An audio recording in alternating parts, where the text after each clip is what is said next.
Detroit city government is a service institution that recognizes its subordination to the people of Detroit. The city shall provide for the public peace, health, and safety of persons and property within its jurisdictional limits. The people have a right to expect aggressive action by the city's officers in seeking to advance, conserve, maintain, and protect the integrity of the human, physical, and natural resources of the city from encroachment and or dismantlement. The people have a right to expect city government to provide for its residents decent housing, job opportunities, reliable, convenient, and comfortable transportation, recreational facilities and activities, cultural enrichment, including libraries, art and historical museums, clean air and waterways, safe drinking water, and a sanitary, environmentally sound city. Keep it locked. The Black Detroit Democracy Podcast starts right after these messages. Interested in renting space for corporate events, meetings, conferences, social events, or resource fairs? The MASH Detroit Small Business Hub is a 6,000 square feet space available for members, residents, and businesses and organizations. To learn more about rental options at MASH Detroit, contact Nicole Perry at nperry@ecn-detroit.org or 313-331-3485.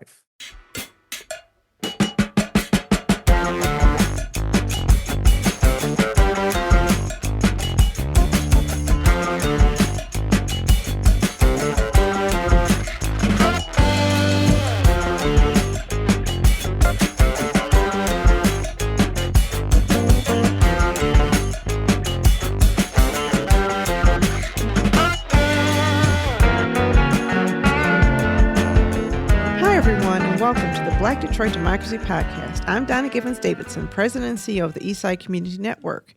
I'm Sam Robinson, founder of Detroit 1 Million. Thank you for listening in and supporting our expanded effort to build another platform of authentic voices for real people in the city of Detroit. We want you to like, rate, and subscribe to our podcast on all platforms. The purpose of this podcast is to encourage Detroit citizens to stay vigilant in the fight for justice and equality, with a special call to action for Black Detroit. We seek to build awareness of our history as a gateway to freedom, a beacon for justice, and a laboratory of liberation. Sam and I are joined today by author, community builder, and founder of Umoja Debate League, Jerjuan Howard. Welcome to the Black Detroit Democracy Project. Thank you for having me. I'm glad to be back. Oh, so good to see you. Jerjuan has been on our podcast a couple of times, right? Yes. And to meetings, and so you're a friend of the organization, but I also understand that you and Sam go back. You don't want to talk about that? We do, yeah. We go back all the way to about, 2017, 18? Yep. We met in 17, and the relationship, I think, really grew 18, 19, 2018, 2019. I was the president of the Black Student Union at Western Michigan, and Sam, you were the head of the Western Herald, the school newspaper for Western Michigan at the time. Some stories came out, and it was a good collaboration at that time that the university needed. Yeah, it was. I think students at that time were really connected through organizations. I mean, even our relationships that we have within the student organizations, not just BSU, but it seems like we were really connected pre all the changes that took place at Western right around 2019, right before the pandemic. Our university, Donna, has gone through major cosmetic facelifts since we went to the school. There's a new student center. $1 million new apartments, student living lofts, facilities. All types of stuff, And so when they were planning all of these changes, we were there on the front lines trying to, report on what the students were doing. You guys, were advocating for students, particularly Black students, really hard. And there was a few stories that came out that was just like hilarious. We don't need to get into all those stories. Just give me a good one. Oh, man, that choir teacher that came from Salisbury University, which 2 weeks prior had some sort of race incident that they had some administrator say, some offensive language in a class. And this Black man in his early 50s, I forget the gentleman's name, but he was staying at the Radisson downtown, I believe, for a week to be a guest professor in on this choir. they were performing spirituals, and the majority of the class was white. 7 black students all felt uncomfortable. Each one came to me and talked to me about it in the school newspaper. And that was kind of a 2-week little episode of the university just not realizing that they needed to listen to the students. And I don't know, that the DEI office got involved there. I remember that diversity director, I forget what her name is. I would imagine she's probably not at the university anymore. Yeah, I can't think of her name right now. Yeah, either, but yeah. you know, they were thinking about how to message, and they fumbled a few times. Yeah, it was just a tone deaf response. At the time that we were in, the climate, everything, it just showed they weren't listening to students. Yeah. And they weren't listening to students more than in just this, Oh, absolutely. Yeah. It was a through line narrative of you guys have real issues that are just completely being unaddressed. Affordability being the biggest one, I think. You know, I went to college many, many years ago. I started in 1981. So it's been a minute. But when I went to college, you moved into a dorm and everything was decent, but nothing was nice. Yeah. You know what I mean? It's like, okay, your student lounge wasn't pretty. It had decent furniture. Your bathrooms were functional, but not nice. My son started at U of M in 2013. And when he started at U of M, he was living in the Alice Lloyd dormitory. Where they had granite countertops in the bathrooms. I'm like, what the hell is this? When did it become so pretty?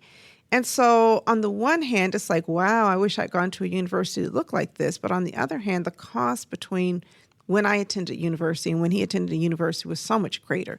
Something about all of that cool technology and sliding doors and, being, the first class everything means that everybody has to pay more. Yep. Right. And in a lot of ways, these universities are competing with Ivy League schools or private universities.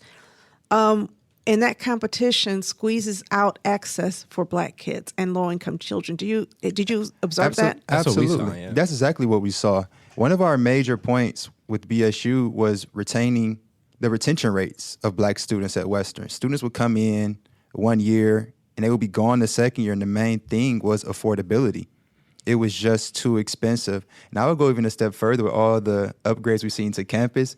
That we funded that, man. Like literally. Like we funded it. We paid for Western to no longer take kids.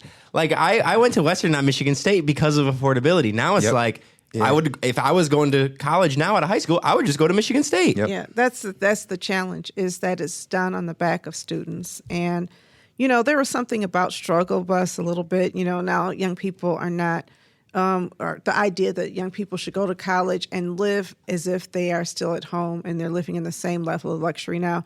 I was just talking about it. I was just speaking to the Rotary Club and speaking of my childhood and when I went to college. And most of my classmates were first-generation college students at Michigan. There was this upward level of mobility, and people were living better, even in these very functional environments that weren't real pretty and nice, than they did at home in a lot of instances, because you provided a pathway out of poverty. And right now, that upper mobility has stalled and is almost reversing, where you have generations, the second generation, doing worse than the generation that came before them. It's problematic. And I think that it's important for us to really have these conversations and think through what's happening with higher education and why is it so expensive and why is it that luxury is prioritized over access. Yeah, well, I mean, part of that answer is the amount of administrators that we worked with at the university. I mean, so many folks who just, what is your role and responsibilities? Why are you here? That were making, upwards of $180,000, $200,000, $220,000. Everyone's salary is public. Mm-hmm. And I think that is a part of why you have on the political right, some of these folks yelling about Doge and how we need to cut everything. Well, in fairness and in credit to those folks, there are some folks that are just existing for no reason. And we experienced it at Western Michigan. I would literally name some of these folks. I won't, just for, to not. But, I mean, there are professionals at these schools on campus that are not in roles. The problem with Doge is that you take a baseball bat and you just knock everything down and say, okay, we'll just restore things. There's no real science behind it. In a lot of instances, the programs they're getting rid of are the programs that provide access. Right. The programs that provide diversity and inclusion have been eliminated, and they've been seen as unnecessary. And a lot of the programs that would provide a lot of the student support services are being cut.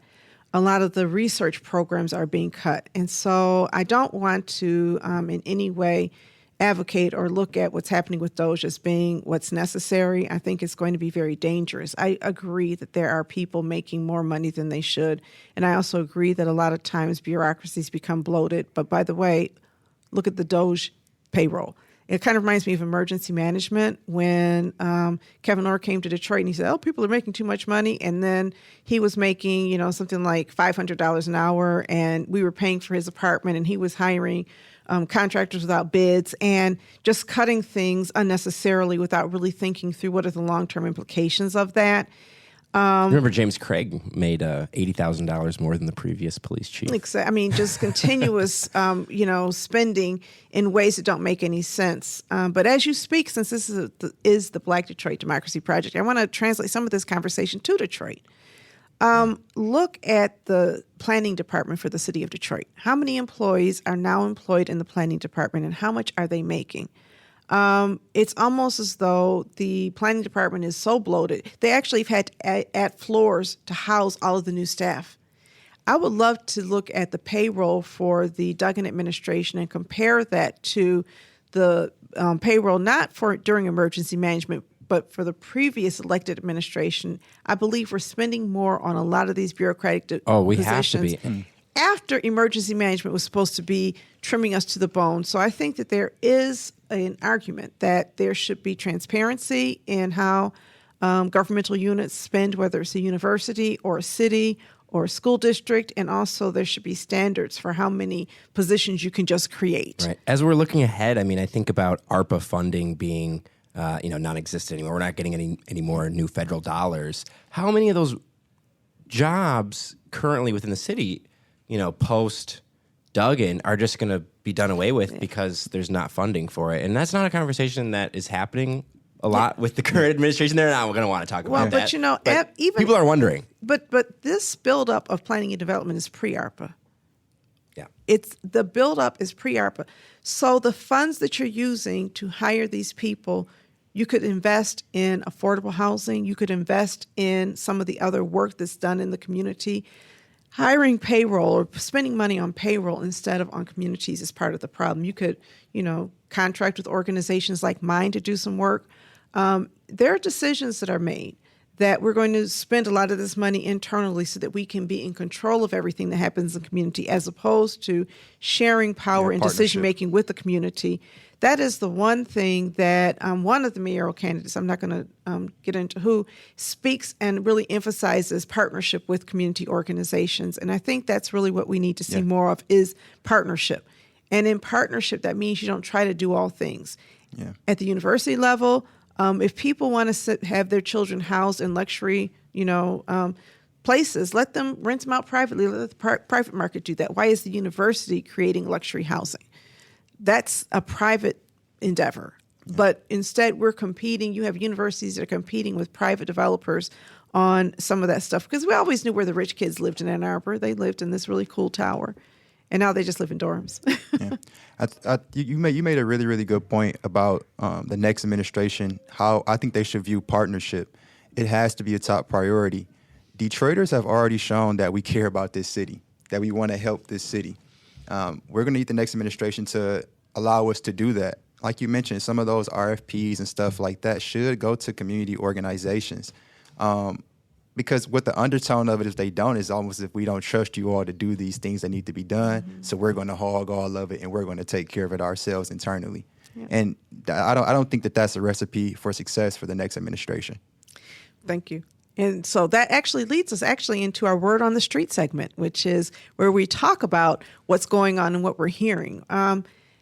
Sri Thanadar, in what the Detroit News, Sri Thanadar divulges receipts for reimbursements he received in congressional office Ablets. So Sri Thanadar, according to this article, spent about half of his congressional budget advertising his, really on campaign expenses, even though he said that he was actually using these funds to help voters understand how to get resources from their government. Come on now. All we have to do is look at the content of the ads, and we can see it's not a lot of education. So here you have an elected official really illegally spending about half of his budget on getting himself reelected. And of that amount, about 25% of that budget was spent on Sri Thanadar himself, reimbursing him for expenses he says that he incurred as part of the process. Something like $434,000 of his $1.9 million salary was spent reimbursing him. So a lot less spent on staff. You're just talking about spending on employees. Is the opposite of this. Is Sri spent, I think, less on staff than I think any other congressperson. It would appear. We're going to see some of these receipts from the expenditures, according to Melissa Nan Burke, the reporter that broke this story. Melissa is an amazing reporter, and this kind of story is something that is not surprising for me, who works often with Sri in his office and hears the criticisms that his constituents have for him, which, some of those criticisms come directly from former employees of his office. One is suing him. One is Adam Abasala, who has publicly said that he was he mistreated black women in his office. Yeah. So we've heard these criticisms. Sri has defended himself and brushed it off. But it is certainly another piece that the local Democrats, in the 13th district, the local state Democratic Party, certainly looking at this congressional district seat, saying, "Why are we not?" Well, I think filling this seat. Why is Sri in the seat? There's two issues. Voters get to choose because this is a democracy, but voters need to have enough information. And then there's also this expectation that people in elected office follow the law. Yeah. And voters should know, and the law should be, enforced. When you see people violating basic legal restrictions, I'm not against staff. I think it's important that congressional Congress people have staff. Constituent services is a huge part of what everybody should offer. And Rashida Tlaib, as I mentioned during our last podcast, had an office here where she was just providing services to constituents. That's a good use of funds. What I'm against is unnecessary staff people who don't have a clear role and function in helping to serve the purpose of their government. And what Sri has done is have a very small staff, making his office very unaccountable, it appears, to the electorate. And that's what he'll say. He doesn't want middle managers. I think that might have been a quote in the actual story. But he'll talk to me about that. Because I have a very direct relationship with Sri. I'm never really talking through his staff like I would be, say, Rashida or Haley Stevens or any other congressperson in Michigan, which I appreciate, and reporters and media certainly would view that as transparent. But, in something like this where we're asking for your receipts and you're not giving it to us, that's where a middle manager is not somebody who's providing services, and so that's kind of not true. The reality is, if I need access to Sri because I have an emergency and he does not have a staff person to assist me, that's not a middle manager. That's a decision not to serve me. And spending it instead on advertising that's a big problem. is not the solution. It seems as though that's the kind of justification that people give. I don't want a big bureaucracy, therefore I'll keep the money myself. He could spend that $434,000 hiring people who could serve the community, opening up offices in the community where people could be served, and that would be, to me, a demonstration of responsibility in his role.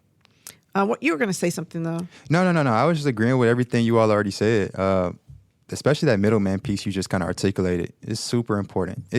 He's a busy man. He needs to have someone that's close to him, but also still has the ear to the community. That's just not negotiable. At ECN, our budget, when we had, one point, our budget is a little bit north of that now, but we have staff. Yeah. Listen, I don't want people coming between me and the community, but there's no way I can actually meet the needs of a community. That's the reason staff exist. When we get new grants, we get new staff. Do we spend money on things like advertising and other things? Yes. But what I prioritize is spending money on people who can help people and on direct services and support to people themselves. And you're just not seeing that from some people in office, and Shreya is actually leading the way in not being accountable to the community in an appropriate way. So, yeah, I think the word on the street is and should be that we need him to be held accountable if he is violating the law, and is certainly being suggested in some of these articles. We don't need to have somebody in Congress who has a track record of racism and or of sexism and or of, misogynoir, which is, the combination of them both. Those are allegations according to his former staff members. Well, and allegations aren't always true, but we shouldn't dismiss them either. Sure. He certainly has. And Shree is, not shy about dismissing. I have not actually talked to him about Melissa's story yet. I'm sure I will. But yeah, it's been an interesting. I just caught up with Shree over here actually at the Jeep plant last weekend. He was protesting Elon and Doge and Trump's tariffs that resulted in the 200 people losing their jobs last week.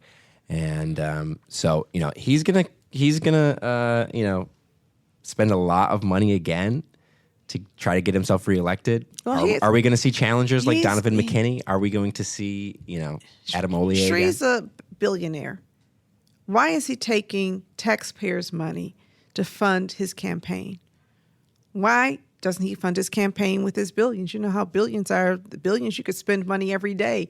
I mean, that the amount of money he spent does not touch what he says he is worth. And so it's even more egregious when you consider his wealth, that he is choosing to put his campaign on the back of taxpayers, if in fact that's what he's doing. But it seems as though he's going to have to be a lot more transparent. And according to the Detroit News story, he turned over those receipts. And so it's pretty irrefutable that he's spending his money on advertising. Yes.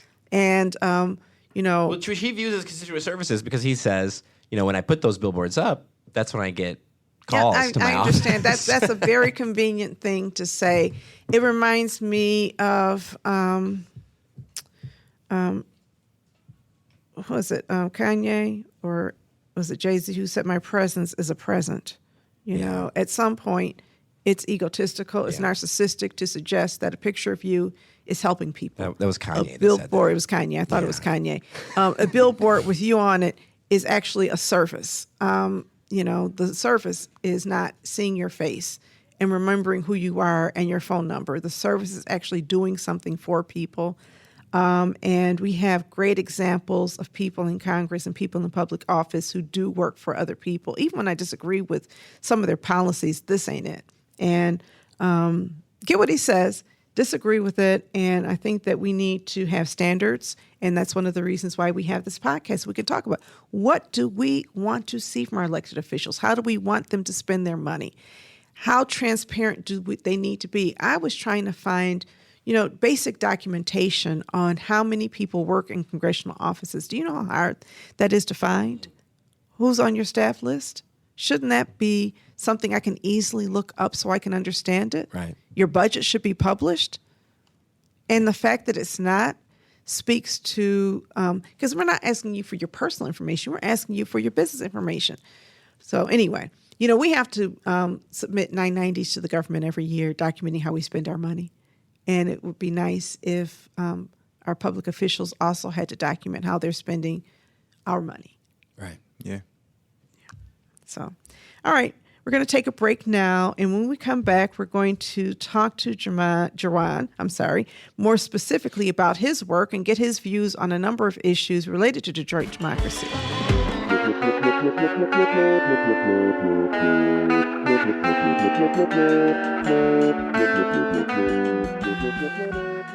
Have you ever dreamed of being on the airwaves? Well, the Authentically Detroit Podcast Network is here to make those dreams come true. Formerly known as the Deep Network and located inside the Stoudemire, the Authentically Detroit Podcast Network offers studio space and production staff to help get your idea off of the ground. Just visit authenticallydet.com and send a request through the contact page. Detroit 1 Million is a journalism project started by Sam Robinson that centers a generation of Michiganders growing up in a state without a city with 1 million people. Support the only independent reporter covering the 2025 Detroit mayoral race through the lens of young people. Good journalism costs. Visit Detroit1million.com to support Black independent reporting.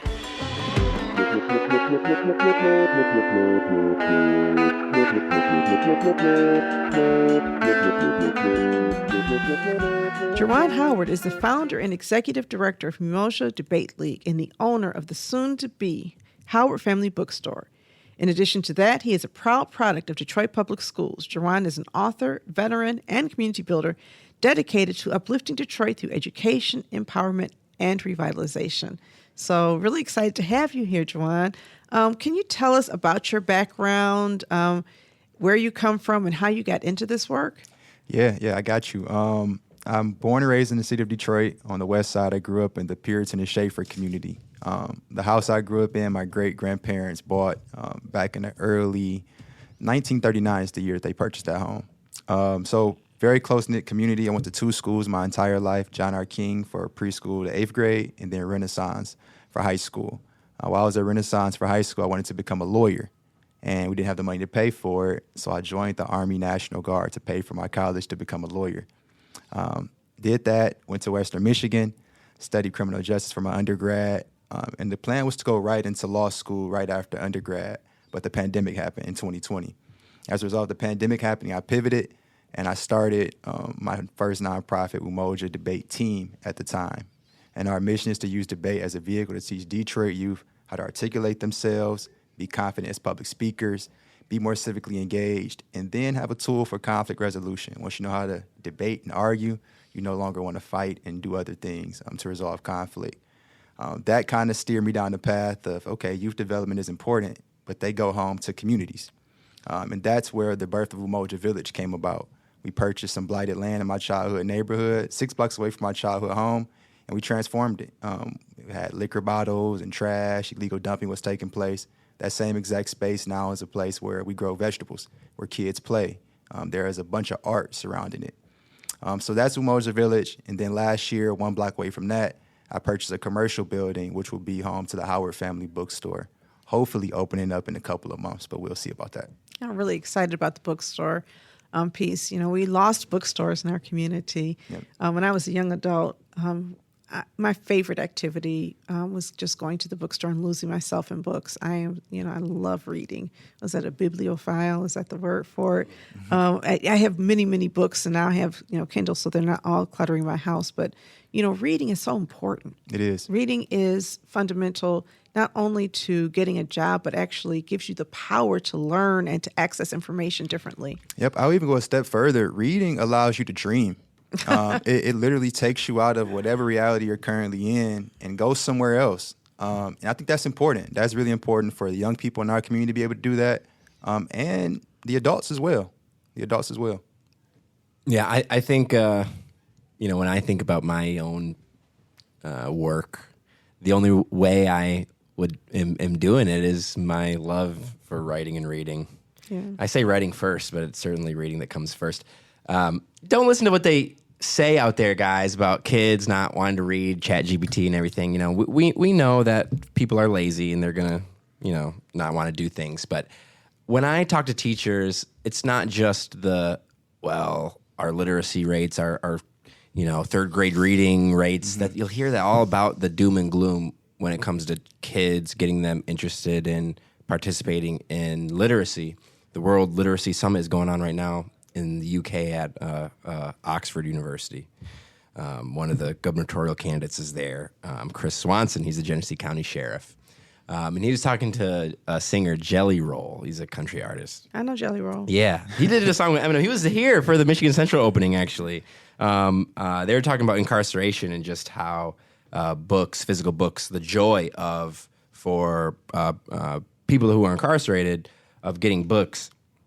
Not to compare the incarcerated to kids, but I think about kids, this narrative that we don't want to read anymore, it kind of counters the physical media comeback. Like people are getting CDs now, like 13-year-olds want to burn CDs like we did. You know what I'm saying? Like they want to have the iPod Touch like we did with the wheel. And so as we see cycles of history, I do see us getting back to like a scholastic book fair is a huge thing that even, sometimes like the high school kids in the community now will go to the elementary schools to be at the scholastic book fair because it brings them that nostalgia. Right. Mm-hmm. I'm not proud of ageism, right? I think ageism is a cancer in our society. I think this idea, the problem with young people is they don't like to read. There's a whole lot of people my age who don't like to read, okay? Yeah.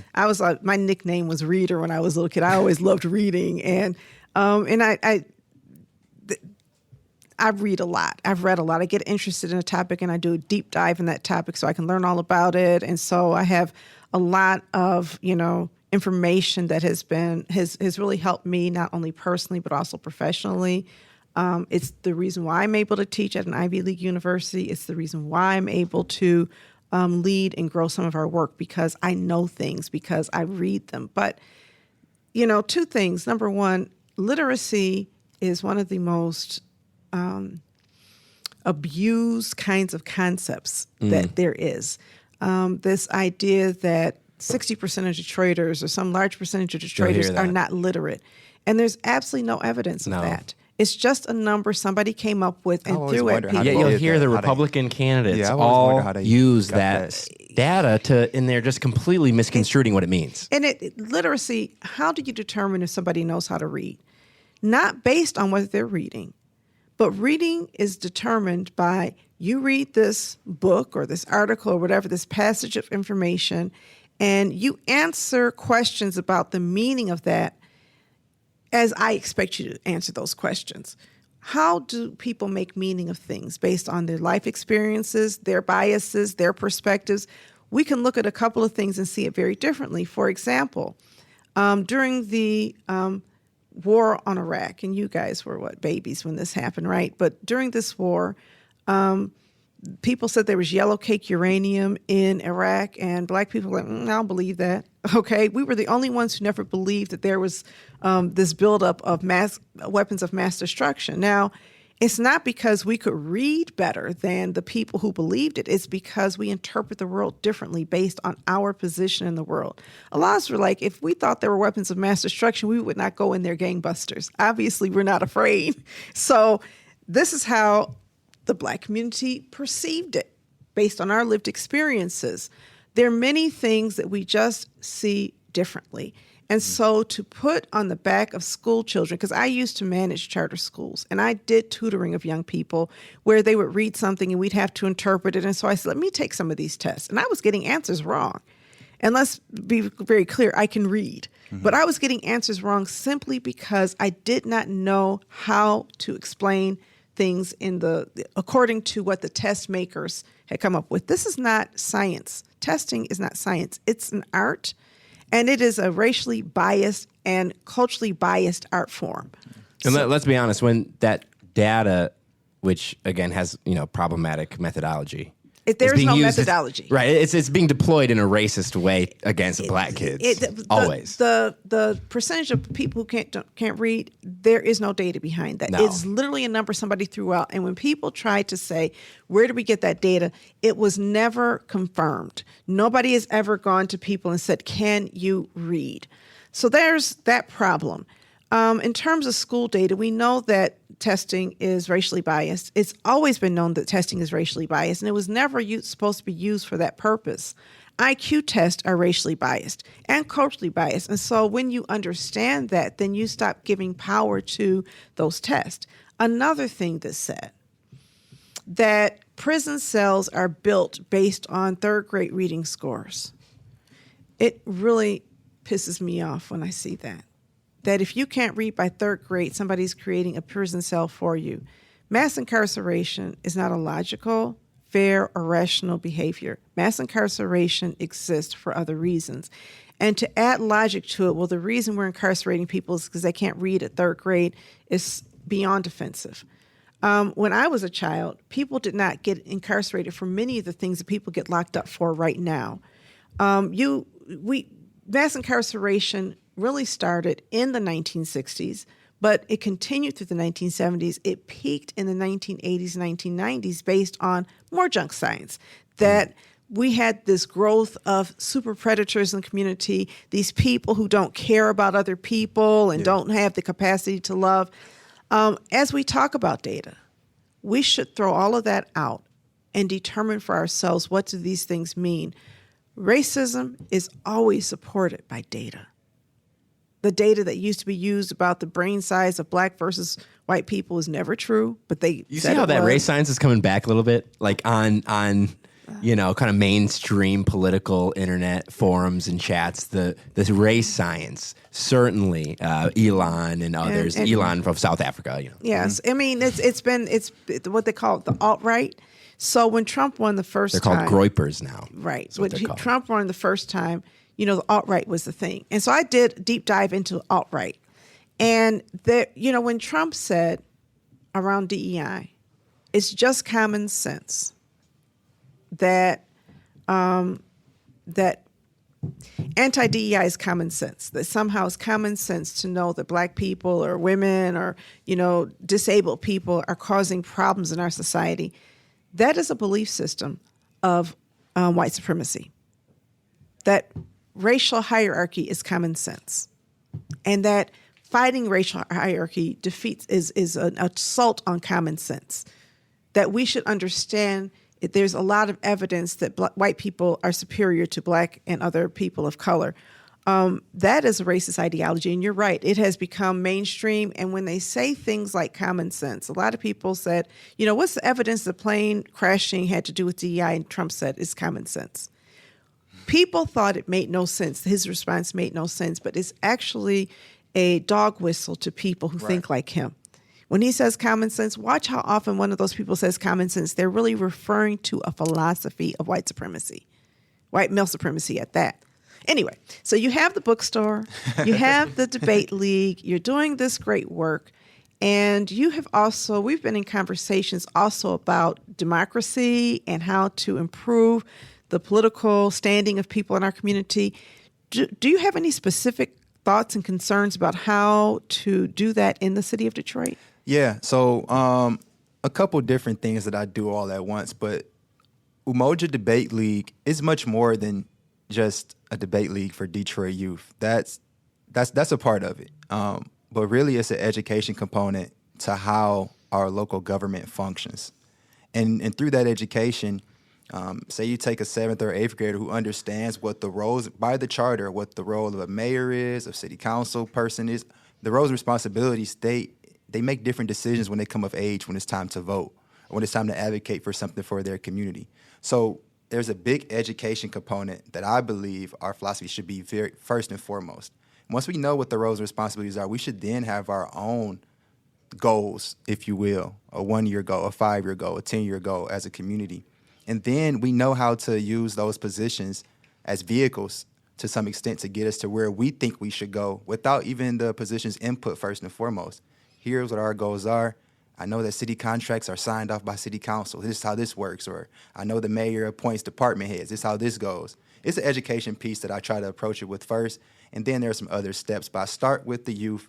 Then we kind of make our way into community with their parents. And it's kind of just like a big thing that constantly builds upon one another. But education has to be first and foremost. I completely agree with that. Yeah. I completely agree that education is the foundation for all of that. And, one of the primary purposes of education at one time was citizenship, or preparing people for citizenship. Before the Michigan Merit Curriculum, there was only one class you had to take in high school by state law. Do you know what that was? Government. That was the only class you had to take. The challenge, though, to some extent, is our government classes can't keep up with the way our cities are now functioning. Yep. There's a whole lot of stuff that is not written about in textbooks. How are you connecting with some of that practice? Like, in no class did anybody that I know learn about emergency management. Are they even learning about local government at all? Because we certainly did not in Midland, Michigan. Yeah, no. From my experience with the kids that we work with, a lot of the topics that we bring up, Like, for example, this weekend, they'll be debating if the Renaissance Center should be demolished or not. So through their research, they have to know about the history of it, how we got to this point, all of those The things. reading news actively being published now. Exactly. Because our point system for our debate format, it's based upon factual research. So the more they actually research and know about it, the better off they are to win this debate. But no, they aren't learning that stuff in school right now. I don't think we've ever learned some of these things. Yeah. Right. Yeah. I think you're right, Sam. We don't learn about local government, although I think we learned a little bit when I was in high school, right? But not nearly enough. And certainly things like emergency management, this idea, one man, one vote, oh, we're going to suspend your vote and we're going to put somebody else in charge who has all the power. You know, Doge started in Detroit and Michigan and emergency management in all these small towns and cities where people could just, take power, dismantle your government, and cut spending while also spending a whole lot of money in privatization. Yeah. So the way that we try to do it, what our foundation at Umoja is, we call it disguised learning. We try to make the messaging very clear to them, but it's just in a different format. We understand that kids love to argue. They're very opinionated at certain ages. We've used debate as just a model for, yes, you're going to debate and argue, but you're really going to learn something else that's transferable outside of this debate space.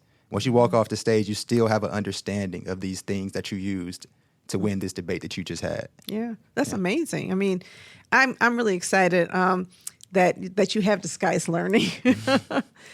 Because, we've done that. When I was at Vanguard, I had a staff person who said, learning through the back door. And it's the same concept that it's not going to feel like learning because we're going to give you something else, but you're still going to learn this. It's a proven model.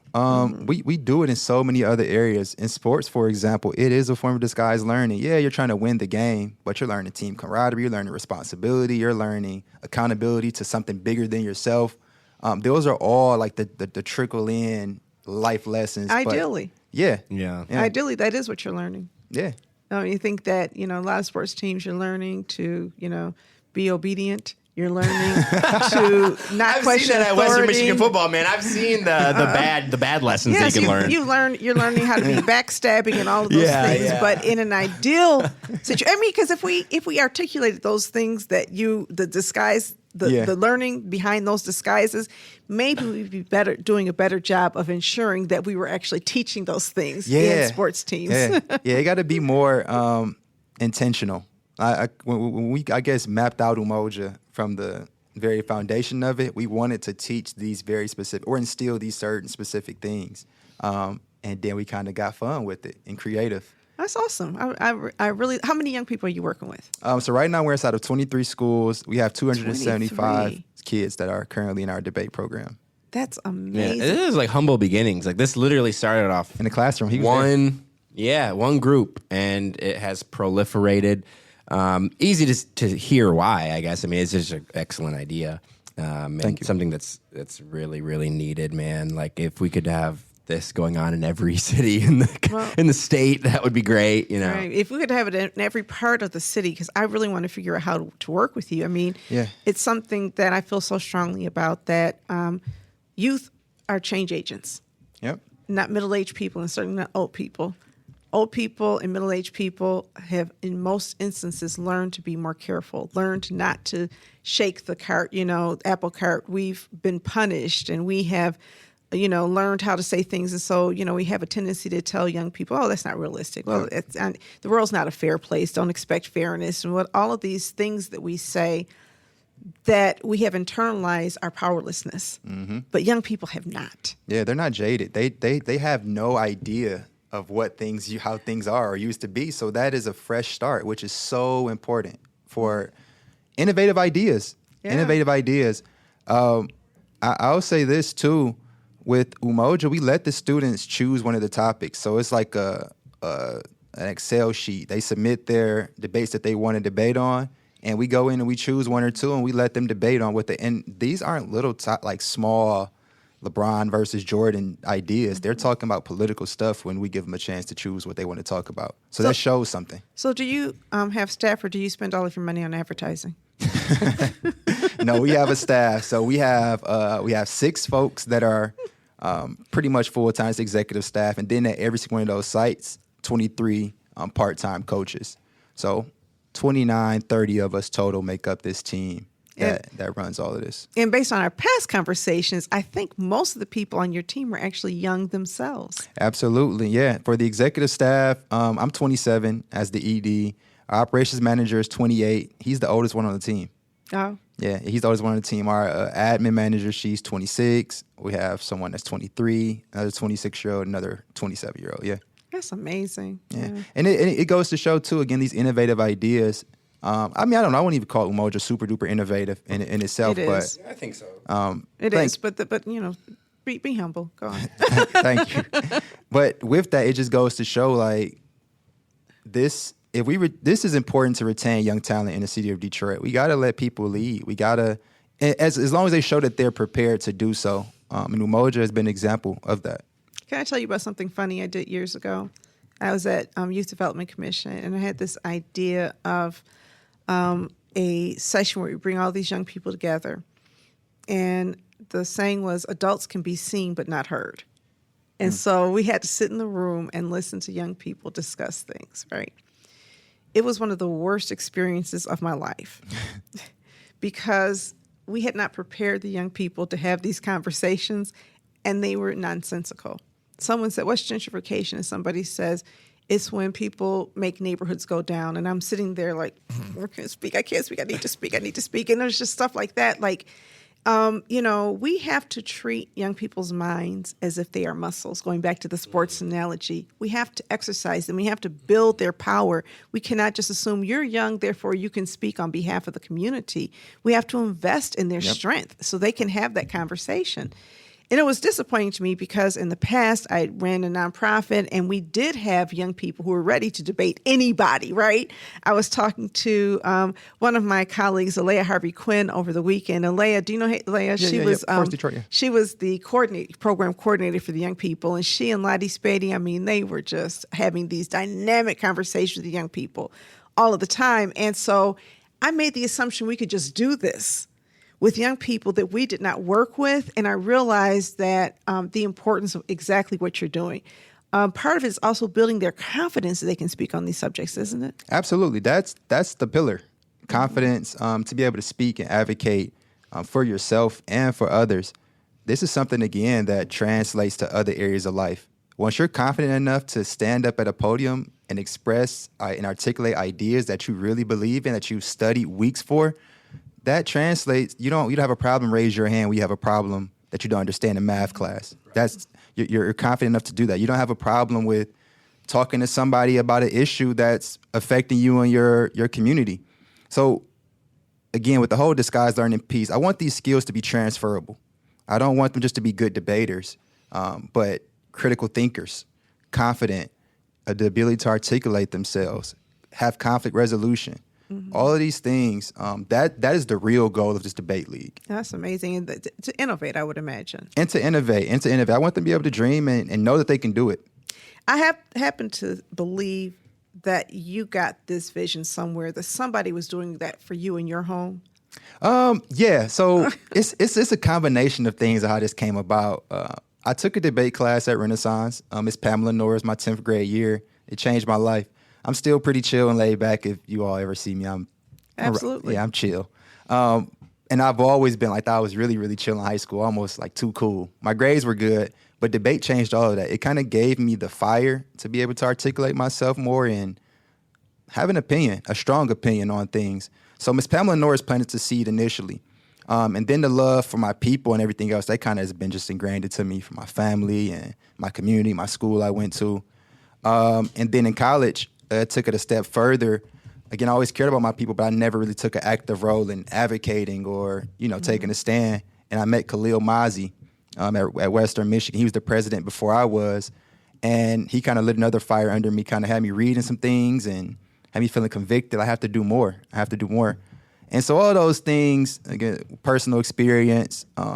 When I started Umoja, I would come home during breaks or whatnot, and my little cousin would just be glued to their phone. The interpersonal skills, the soft skills were just not there. And so all that stuff combined, like what can I do right now to help them or to help other students? That was just an example. And that's how the debate league was kind of birthed. So it was a combination of things, a little bit of everybody. I kind of took a piece of them with me and created this. So what about your upbringing? How does it compare and contrast with Jerjuan's? Because you and I spent some time talking about it, but it's different. But somehow you guys both ended up with this idea of creating voice for your generation. Can you talk about that? Yeah, mine came out of also, I mean, I had a really good teacher. His name was Don Demko. And he was an English teacher, and he would do these stories, like the entire class that day. And it was funny because he would never announce when he would do them. But he would set the narrative to music. He had a CD, and he, would clearly like rehearse this thing. He was like a theater guy, Yeah. And it was just real like awe-inspiring stories that he would tell. Every quarter, he would have a new story that would kind of like, if it was 9/11, he had a 9/11 story. If it was, around Valentine's Day, he would tell a story about how somebody broke his heart. If it was, we're leaving, it's the end of the year, he would tell a story about growing up and blah, blah, blah. And just this guy who really spent a lot of time, like it was just clear that that's what he liked to do, was talk to kids and make kids better at writing. And he was very anal about our essays that we would write. I mean, we would have to do like a long form. Like people would drop his class all the time and be moved out of his class because it would be like too hard for them or whatever. We didn't have, it wasn't like an AP or a advanced class, I guess. But some people viewed his class as that. And so when they would get assigned his class at the beginning, they'd be like, no, I don't want to take Demko. Were you an AP student? No. I took... Me neither. Yeah, no. I had good grades. I had like a 3.2. Yeah, like I wasn't a bad student, but you had better grades than I did. I didn't, I wasn't caring in high school. In college, I almost cared a little bit less because I was so consumed with news, with the Herald, and certainly around the time of the pandemic, my teachers, I had like 3 classes to complete my major and to finish. We're just like, yeah, Sam, we recognize that you're going to be at MLive in the fall, or right after you leave here, and you're doing this as a once-in-a-generation story. Do the story. And it was funny because I was doing PR. Our capstone project was raise the motivation of these line workers working at the Portage Pfizer facility.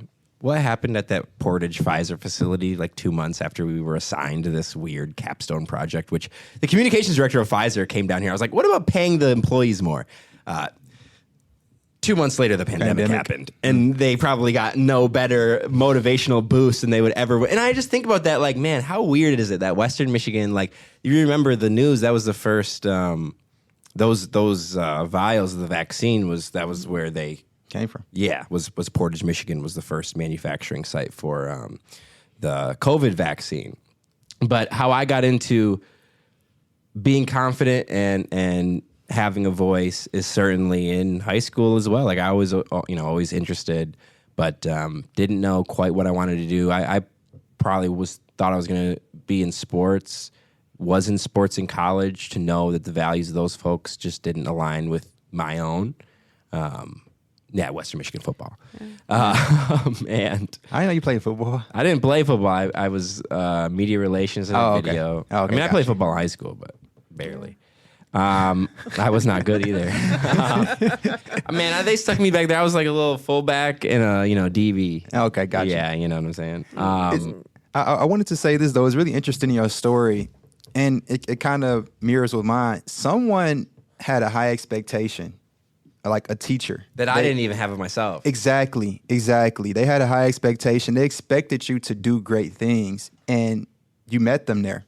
Yeah. And that is so important. And it was affirmed. Like it was like, oh wow, Sam, like this is really good. And it's like important that if you're a teacher listening to this, like just say things that you're like, oh, like, tell your kids stuff because they remember it forever. Yep. Like forever. Yeah, I think it's incredibly important. I think that 2 things. One, a lot of times we judge the capacity of a young person based on grades and test scores and other things that don't really speak to their capacity. You're not intelligent because of the school you went to. You're not intelligent because of the teachers you have. You're intelligent because you were born that way. Mm-hmm.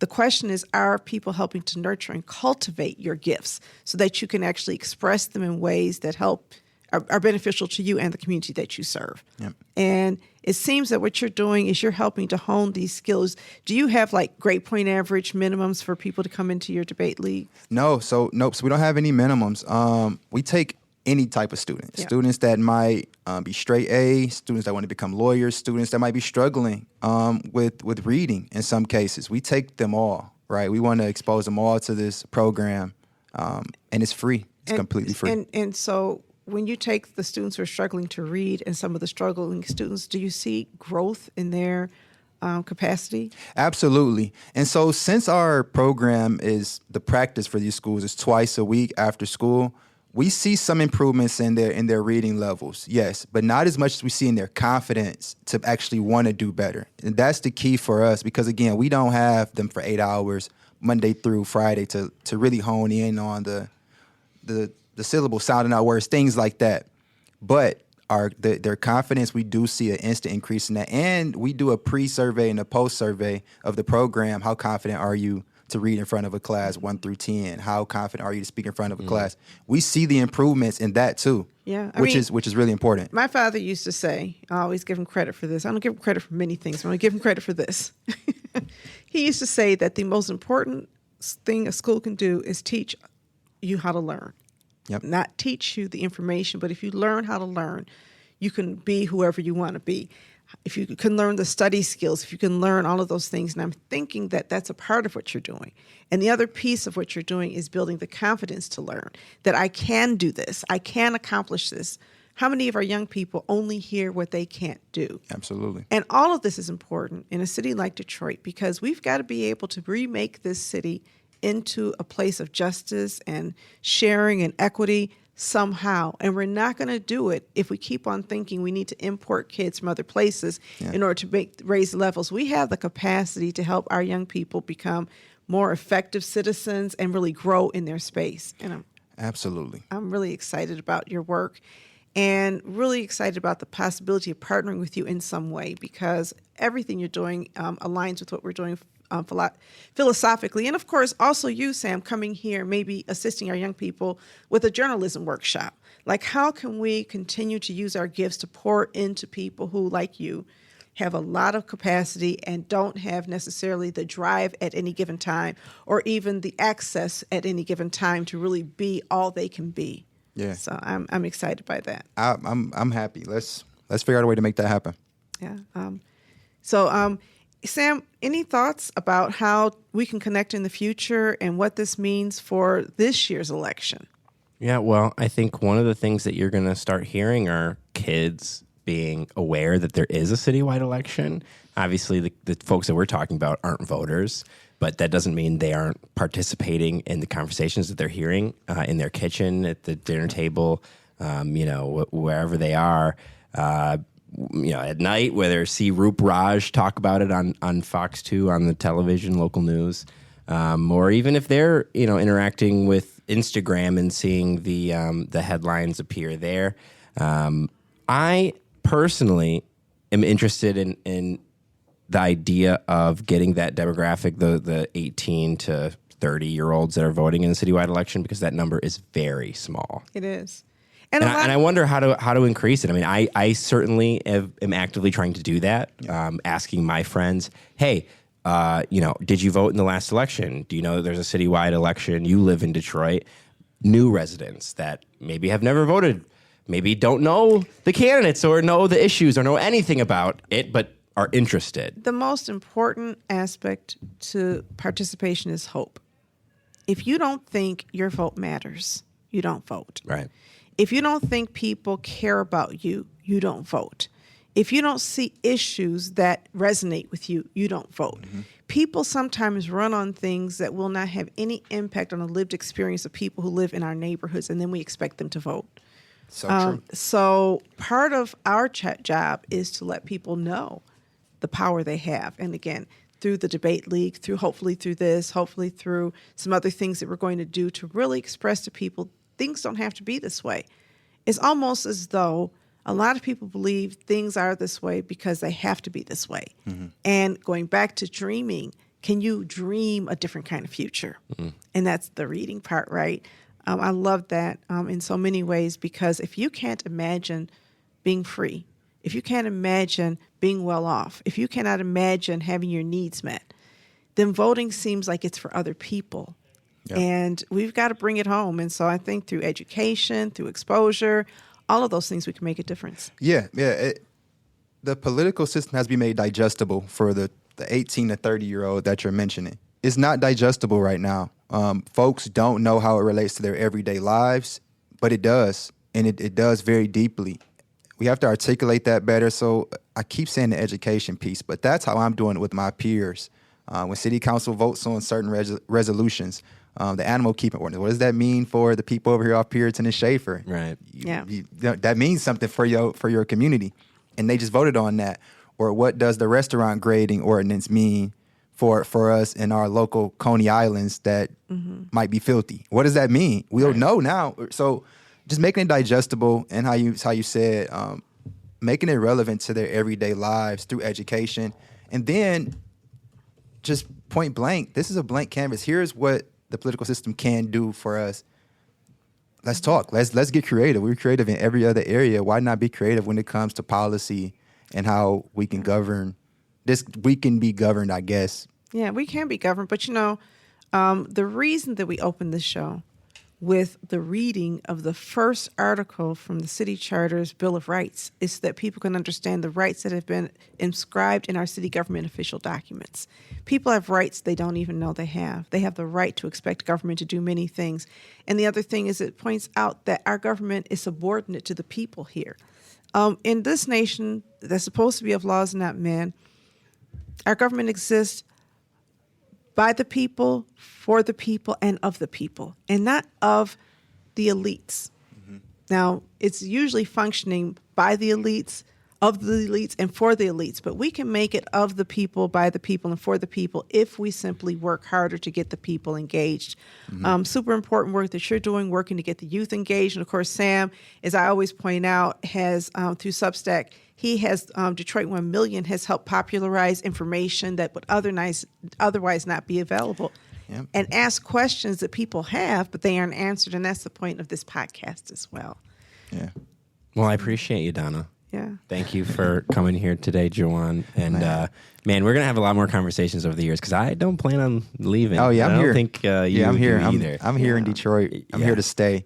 Well, the point you mentioned before we go, we're going to host a mayoral candidate forum, Umoja, is where the students ask the mayoral candidates questions. They're going to know what the responsibilities and the roles of a mayor are. They're going to know exactly what they're able to do. It won't be like my forum. No. No, it'll be, again, a very, because we hosted school board forums before where they ask very specific questions to the school board candidates for DPSCD. So we're going to host one of those. We don't have a date yet, but once we get that date and stuff solidified, we'll be sharing that with you all. And maybe I'm open for collaboration if we can make something like that happen together. I think that's exciting. And we're going to host a forum here. But what would be really great is if the students ask questions in the company of adults asking questions. In other words, I don't think young people should be leading young people. I think young people should be leading communities, should be leading neighborhoods. If they only talking to themselves, a lot of the older people are missing out. Martin Luther King, and I always say this, was 22 years old when he led the Birmingham boycott and the March on the Birmingham boycott. Mm-hmm. He was 22. Think about being 22 years old. That's younger than both of you, right? Mm-hmm. That's the age I was when I first got started in my current work world. If a 22-year-old could then help lead a movement, we don't need movements led by 60-year-olds who reflect on what a 22-year-old did 40 years ago. We need movements led by 22-year-olds today to take us into the future. And that's guided by the wisdom of the 60-year-olds. Absolutely. I have a lot to offer, but I shouldn't be at the forefront. This is not my city I'm inheriting. Mm-hmm. It is the city that is being inherited by the youth who you're leading through the debate league and the young people that you're talking to. Sam, that's why we put this podcast together, because we think it's important that we allow our capacities to come together. We all bring different strengths to this work. I got 40 years in community work, right? Read a whole lot of books, but I am not a young person, and I should not be at the forefront of this. So, Thank you, guys. Thank you so much for listening to the Black Detroit Democracy Podcast. Be sure to like, rate, and subscribe to our podcast on all platforms. And, of course, support Black independent reporting on Detroit1million.com because good journalism costs.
Thank you.